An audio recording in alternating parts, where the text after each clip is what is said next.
Giordano Bruno, the Heretic of Infinite Worlds.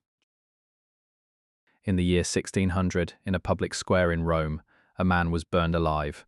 His crime was thinking too far, too deeply, into the nature of the universe itself. His name was Giordano Bruno, and his story is one of the strangest, most haunting episodes in the long struggle between human imagination and institutional power.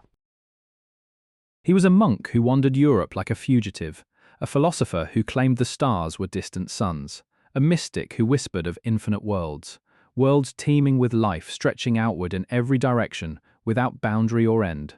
The church called him a heretic. History has never quite decided what else to call him. Travel into the fog-bound corridors of Renaissance Europe, through forbidden libraries and candlelit debates, to find a man whose ideas still unsettle us. 4 centuries after the flames consumed him, Filippo Bruno was born in 1548 in the town of Nola, near Naples. The countryside surrounding his birthplace was lush and ancient, a landscape steeped in Greek and Roman memory from the ruins around him. From a young age, the boy showed an extraordinary mind. So at 17, he entered the Dominican order, taking the name Giordano. The Dominicans were an intellectual order. Their monasteries housed vast libraries. Their theologians were expected to master Aristotle, Aquinas, and the great commentaries of the medieval church. Bruno devoured it all and then began to devour what lay beyond it. He was drawn to the memory arts, elaborate mental systems for organizing knowledge into vast interior palaces. He studied Hermeticism, a tradition rooted in texts attributed to the legendary Hermes Trismegistus, texts that seemed to promise a secret, ancient wisdom older than Christianity itself. He read the Neoplatonists who saw the cosmos as a living emanation of the divine, and he studied the new astronomy, the radical proposal of Nicolaus Copernicus that the Earth was not the center of all things. It was a volatile mixture, and his superiors noticed. Bruno's questions became too sharp, his readings much too dangerous. Accusations of heresy began to circulate within the monastery walls. In 1576, at the age of 28, Bruno fled. He would never return to monastic life. For the next 16 years, he wandered, traveling from Geneva to Toulouse, Paris, London, Wittenberg, Prague, and Frankfurt. He lectured at universities, published bold treatises, and attracted both admirers and enemies in every city he touched. Bruno's writings were unlike anything the 16th century had seen. Where Copernicus had cautiously proposed a sun-centered system, Bruno went immeasurably further. He declared that the universe had no center at all, that the stars were suns, with each sun potentially orbited by its own world.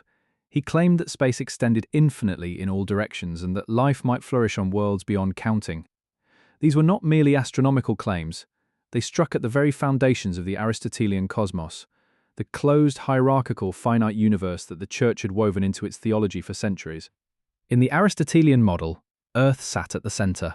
The heavens moved in perfect crystalline spheres. God's throne lay beyond the outermost sphere, looking inward at creation. Bruno shattered that model. In his vision, there was no outermost sphere, no fixed boundary, no privileged center. The cosmos was a boundless ocean of matter and spirit.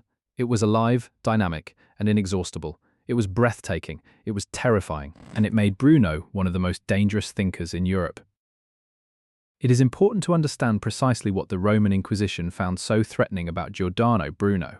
Modern accounts sometimes portray him as a martyr for science, a Galileo before Galileo, but the truth is more complicated and in many ways more disturbing. Bruno's cosmology was certainly a provocation, but the charges that ultimately condemned him were overwhelmingly theological. He denied the doctrine of the Trinity. He questioned the divinity of Christ. He entertained pantheistic ideas. The notion that God and nature were not separate, that the divine suffused all matter. He speculated freely about the transmigration of the soul. He challenged the authority of scripture and tradition. For the Inquisition, these were far graver offenses than any astronomical opinion. The cosmos could be debated, but the nature of God, the identity of Christ, the structure of salvation, these were the pillars of the Church's authority, and Bruno seemed determined to undermine them all. His trial lasted 8 years, an extraordinarily long proceeding, filled with interrogations, theological arguments, and repeated demands that Bruno recant. He refused. He was offered compromises. He declined. The records suggest a man who would not, perhaps could not, surrender the vision that burned inside him. On February 17, 1600, in the Campo de' Fiori in Rome, Giordano Bruno was burned at the stake. According to one account, he was gagged so that he could not speak to the crowd as he died. But the story does not end in the flames. In fact, for many, it begins there.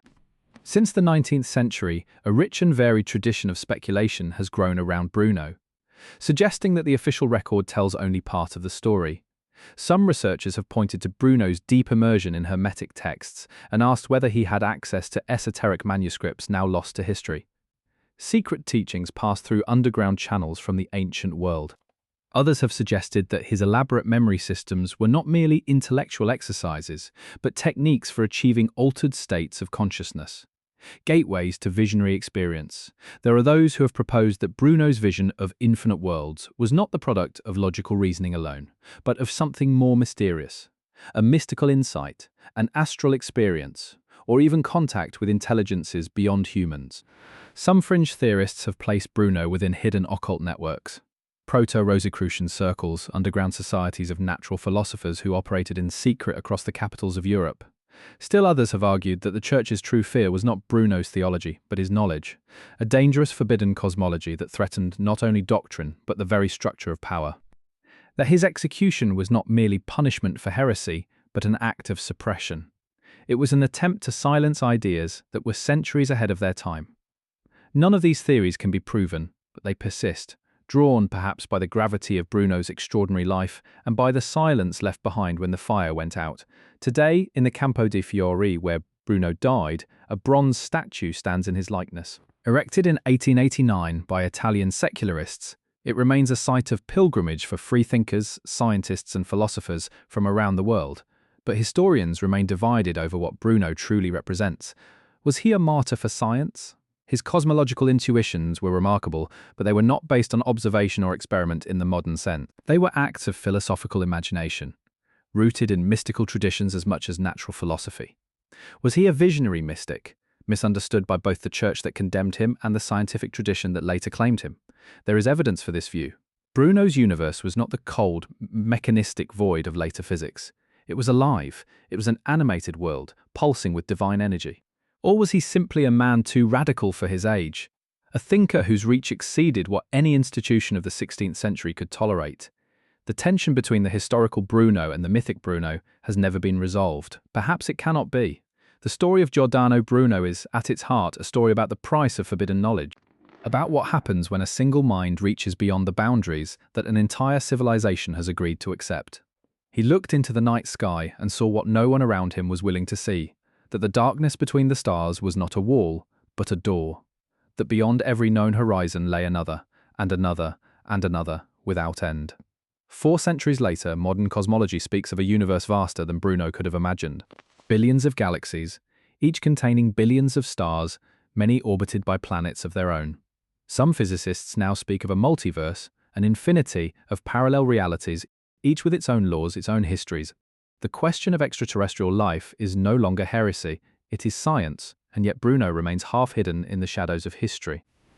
Too mystical for the scientists, too radical for the theologians, too dangerous for anyone who prefers simple answers. Who was Giordano Bruno? A heretic, a prophet, a madman, a man who saw too clearly and paid the ultimate price. The fire that consumed him has long since gone cold, but the questions he asks still burn. What lies beyond the boundary of the known? Who has the right to decide what we are permitted to believe? And how far can a single mind travel into the infinite before the world demands it stop? The truth is rarely where you expect to find it.